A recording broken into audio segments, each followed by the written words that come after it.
Guru saya, Pak, nih saya tidak mengarang-arang. Saya mengatakan ini karena ini yang diajarkan oleh guru kami di Al-Azhar.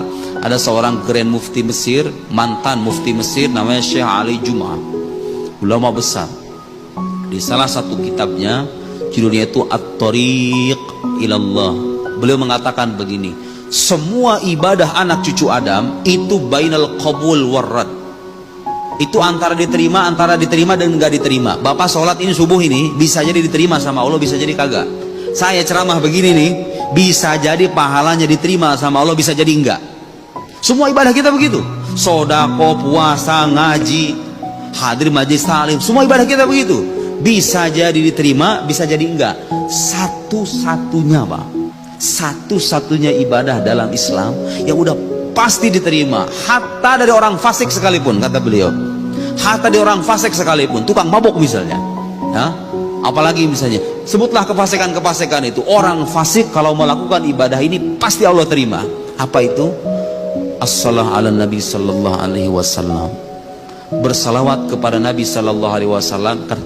Kenapa kata beliau? Kenapa? Karena ini ibadah berkaitan langsung dengan kekasih Allah. Janabin Nabawi Syarif, ya, kekasih Allah yang mulia. Kita kalau sholawat udah pasti diterima, Pak. Makanya ibadah kalau kita merasa, aduh sholatku ini gimana baik cacatnya, sholawat sama Nabi perbanyak, insya Allah itu bisa menambal kekurangan ibadah kita. Insya Allah itu diterima. Kalau kata guru saya memastikan, itu penjelasan para ulama, artinya mereka punya dalil.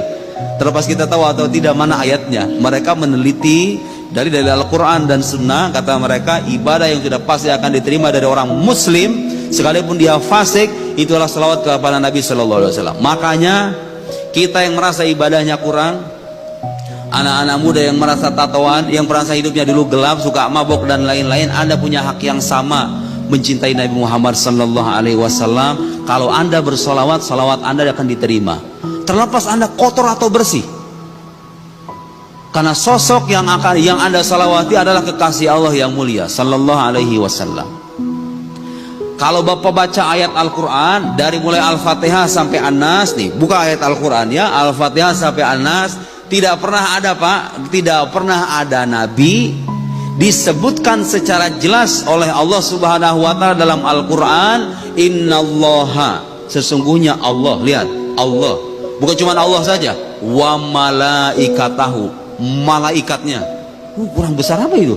Kalau Allah saja sendiri melakukan ini sudah cukup menjadi bukti kebesaran. Ini Allah nggak cukup mengatakan dirinya, innallaha wa malaikatahu, Allah para malaikatnya, yusalluna 'alan nabi, berselawat kepada Nabi, ya ayyuhalladzina amanu, wahai orang-orang beriman, sallu alaihi wasallimu taslima, berselawatlah kepada beliau.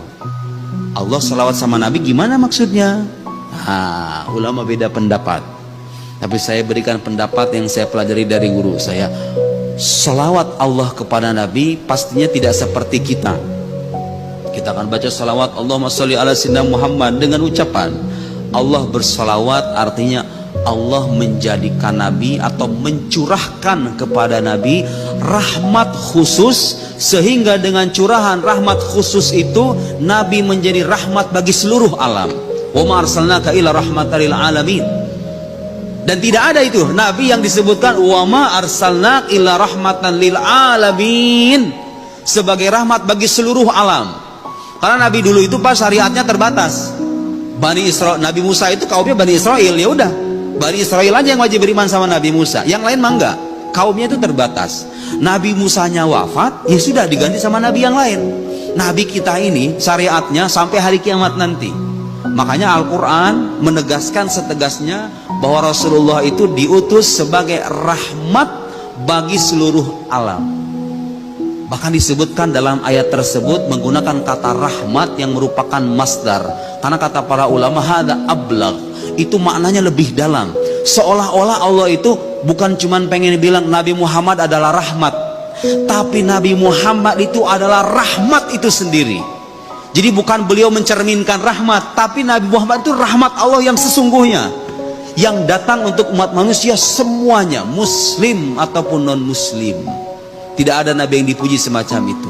Tidak ada Nabi yang dipuji oleh Allah sehingga Allah menegaskan dia, malaikatnya bersalawat kepada Nabi, artinya mencurahkan rahmat dengan pencurahan rahmat yang khusus yang menjadikannya makhluk paling mulia sejagat raya sebagai rahmat bagi seluruh alam semesta, Nabi kita Muhammad sallallahu alaihi wasallam.